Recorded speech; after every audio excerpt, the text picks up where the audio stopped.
Hello everyone, if you want to fulfill your activities and projects efficiently on daily basis, then inserting current date in Excel is the best option for you. When managing your personal finances in Excel, you can insert the current date to record expenses, income or savings. That helps you to track your financial transactions over time. Even you can create a to-do list or task management sheet in Excel with the help of current date. So this is Zehad Rian from Exceldemy, and today we'll learn several methods on how to insert current date in Excel.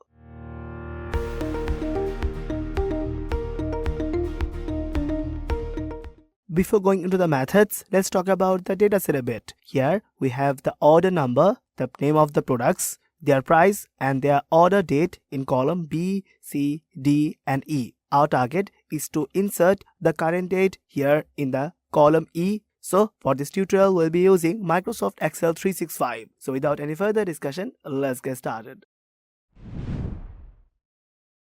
In our first method, we'll be using keyboard shortcut to insert current date. At first, we need to select the cell where we want to insert our current date. So we'll be selecting E5 here, then press Ctrl semicolon in the keyboard, and here you have got the current date. Now, if you go for the E6 cell and do the same by using Ctrl semicolon again, then you will also get the same current date for the E6 cell. Now, select both the cells and use the fill handle tool to get the same current date for every cell of the column E. Here you need to remember that if you recalculate your workbook or reopen it on another day, then it won't update the date automatically. So that's why this method is also called the static date method. So that's keyboard shortcut to create static date for you.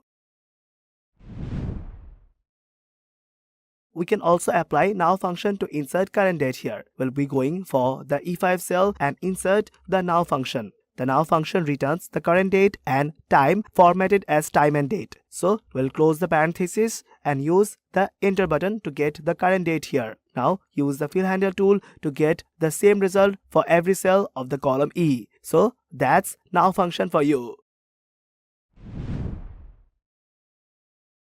We can also use today function to insert current date here. So we'll be again going for the E5 cell like the previous method, and now this time we'll be using the today function which returns the current date formatted as date here. So let's close the parenthesis and use the enter button to get the current date here. Now use the fill handle tool to get the same result for every cell of the column E. So that's today function to insert current date for you.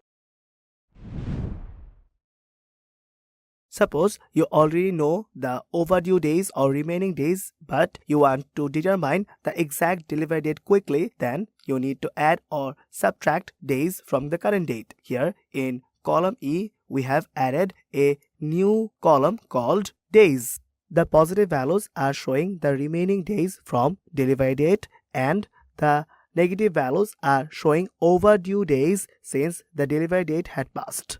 So we want to determine the delivery date in the column F. So we'll be going for the F5 cell and insert the today function to get the current value formatted as date. Then we want to add the value of E5 within it. Let's press the enter button to get the proper delivery date here in the F5 cell. Now use the fill handle tool to get the delivery dates for every cell of the column F. So that's adding or subtracting days for you.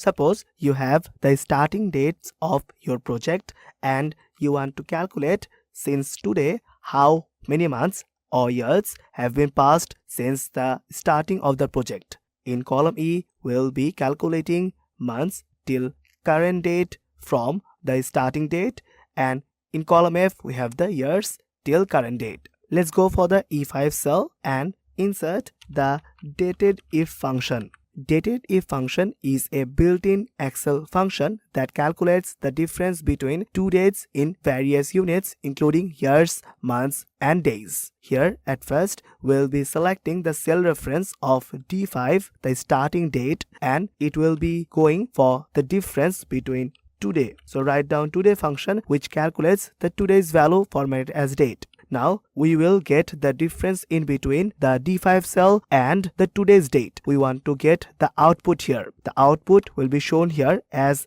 month, so we'll be writing month as our output type. And let's press the enter button to get the result here. Use the fill handle tool to get the result for every cell of the column E. We want to also calculate years past. To determine years till current date, we'll need the help of the E5 cell formula. So select the formula here and copy the formula by using Ctrl plus C. Now let's go for the F5 cell and insert the current formula by using Ctrl plus V in the keyboard. As we are trying to get the output here as year, so we'll change the type from M month to Y year. Now press the enter button. You will see that it has passed 0 years because it has only passed 8 months. Now use the fill handle tool and you will get the total year count from starting till current date in the column F. In our new method, we want to calculate the age from birth date till today. So we'll be going for the D5 cell where we have already got the birth years, and now we want to calculate the age in the column E. So select the E5 cell and insert the year function, which returns the year of a date as an integer range. Inside it, as serial number, we'll be selecting the today function and type the today function, which returns the current date formatted as a date. After that, we'll be moving to the next portion, and here we'll be subtracting the birth year date here in the D5 cell. Now press the enter button to get the age here in the E5 cell. Now use the fill handle tool to get the age for every cell of the column E. So that's getting age from birth date for you. In our new method, we want to calculate closest past date to current date. To do that, we have the starting dates, and now we want to calculate the closest past date in the D15 cell. So at first, we'll use the max function, which returns the largest value in a set of values. In this section, we have the number 1, and in the number 1, we'll be using the if function to set a condition, which checks whether the condition is met or not and returns the value according to that. And in the if function, we have the logical test. So in the logical test section, we'll set the logic as D5 to D13 must be less than today's date. So write down the today function to get the today's date formatted as the date. And here we have got the logical test comparison. Then we'll be going for value if true. That means if this portion is true, then the return will be the value of D5 to D13. And we have entered the parenthesis. Press the enter button to get the past date here. In summary, this formula finds out the maximum date in the D5 to D13 range, that is the earliest of the current date. Now we have the project end dates, and we want to calculate the closest future date here to note it down in the D15 cell. Let's go for the D15 cell and insert the min function, which returns smallest number in a set of values. Inside it, we have the number 1, and in the number 1, we'll set our condition with the help of the if function, which checks whether a condition is met or not and returns the value according to that. After that, we have the logical test, which will be comparing the D5 to D13 is greater than today's function or not. So write down today function, which returns today's date, and if it fulfills condition, that means value if true, that means it will be showing the output of D5 to D13. And after that, we'll end the parenthesis and press the enter button to get the closest future date in the D15 cell. In summary, the formula finds out the minimum date in the range of D5 to D13, that is in the future greater than the current date. So that's closest future date for you. Suppose we have some random dates that are before or after current date, but we will find the closest date from these dates here. And to do that, we need the help of index, match, min, and ABS functions. Let's go for the D15 cell and insert the index function. The index function returns a value or reference of the cell at the intersection of a particular row or column in a given range. In this case, it has first parameter of array, which is the D5 to D13. Next, in the row number, we have the match function, which returns the relative position of an item in an array, and it will search for a lookup value match. So we'll go for the value match section, and in this section we'll use the minimum, that means the smallest value in a range, and here we need to get the ABS function. The ABS function returns the absolute value of a number in the range of D5 to D13. And then we'll subtract the today function from it, which returns the current date as a formatted value. In the match function lookup array, we need to again insert the ABS function, and in the number section we'll insert D5 to D13, and here we'll again subtract today function from it. And after that, we'll move on to our last section to get the match type. As we are trying to get the exact match, so select the exact match 0, and then we'll end our parenthesis. By using this formula, we are effectively finding the date in the range of D5 to D13, that is closest to the current date. The index function then retrieves the date based on its position within the range, and this formula helps you to find the specified range that is nearest to the current date. So let's press the enter button to get the nearest date here in the D15 cell. In our new method, we'll be applying Power Query to insert current date. So at first, we'll select the whole data range by pressing Ctrl plus A in the keyboard. Go for Data tab. In the Get and Transform Data, we'll be selecting from Table or Range. To open, Create Table dialog box. Check is everything selected correctly or not. Tick on My table is headers, because already the headers are in the B4 to D4 cells, and click OK. Now, the Power Query editor will open on the screen. Here we need to add a new column called current column. So we'll be going for the add column. Go for custom column to open custom column dialog box. Here in the custom column formula, we'll be inserting the date time dot local now. This portion basically means that it will be adding a new column called the current date of the local area. So we're inserting our column name as current date, which will be the new column's name. Now press OK to add a new column called current date, and you have got the date and you have got the times also. Now let's go for the File tab, and here you'll find Close and Load option. So let's go for Close and Load. And see, you have got the perfect current date here in this section. So now let's select the whole column to show it as a date. Go for the Home tab, and here you will find the Format Cells option. Click on it to open the Format Cells dialog box. Select the Custom option, and as you are trying to get it as the date, so select the date as day, month and year. Click OK, and you will find the current date here in this section. So that's Power Query method for you. In our new method, we want to apply Power Pivot Calculate column to get the current date. To do that, at first we need the help of a new add-in. So we'll go for the File tab, Options.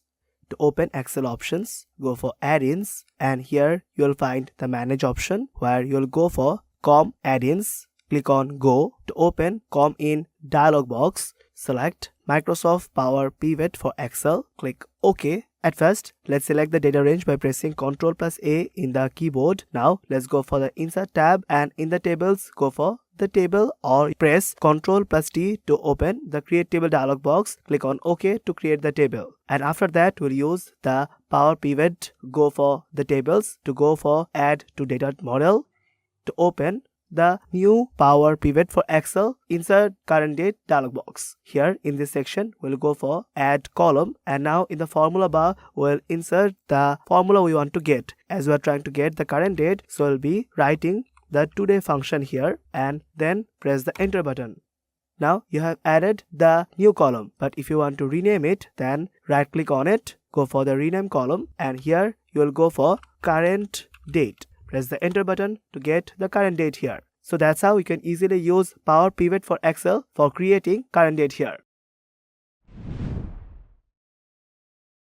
In our new method, we'll be applying Power Pivot measure to get current date. And to do that, at first, we'll select the whole data range by pressing Ctrl plus A in the keyboard. Go for the Insert tab, and in the tables, you'll go for the Pivot table. click on it to open the pivot table from table or range dialog box. Tick on new worksheet. Tick on add this data to the data model. Click OK.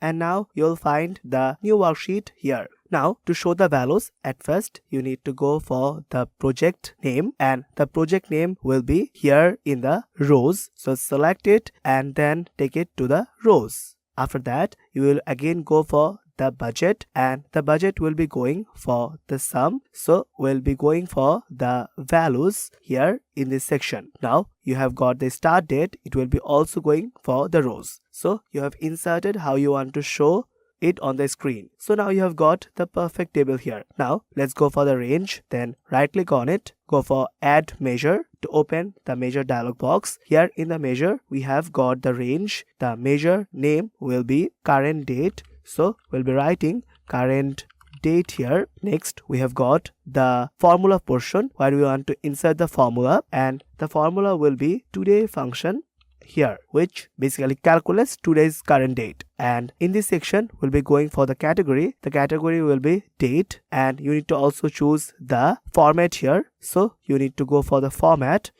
Now you have inserted the format here. Now click OK, and now you will see that a new current date fx has appeared on the screen. Now tick on it and you will be seeing that you have added a new column called current date here. So that's Power Pivot for you. In our last method, we want to highlight today's date. So to do that, at first we'll select the projected end date. That means the D5 to D13 cells. Go for the home tab, and here in the styles you will find conditional formatting. Now click on new rule to open the new formatting rule here. Select the use a formula to determine which cells to format in the new formatting rule dialog box. In the format values where this formula is true in this section, we'll insert our formula, which is if D5 is equal to today function, then it will be showing the format of the preview color. So let's go for the format color, and here you will find the fill color option. Select the fill color and press OK. Now you will see if this condition is fulfilled, then the date will be colored as the orange color. Click OK, and you will see the current dates have been highlighted here. So that's how we can easily highlight today's date by using conditional formatting. Or you can download the practice workbook from the link below. Hope this will help you. If you have any questions, suggestions or feedback, please let us know in the comment section. Or you can have a glance at exceldemy.com or join our thriving Exceldemy community forum, where you can post your Excel and VBA challenges and get solutions from our experts and fellow users. Thanks for watching our video. If you like this video, please consider subscribing for more content like this.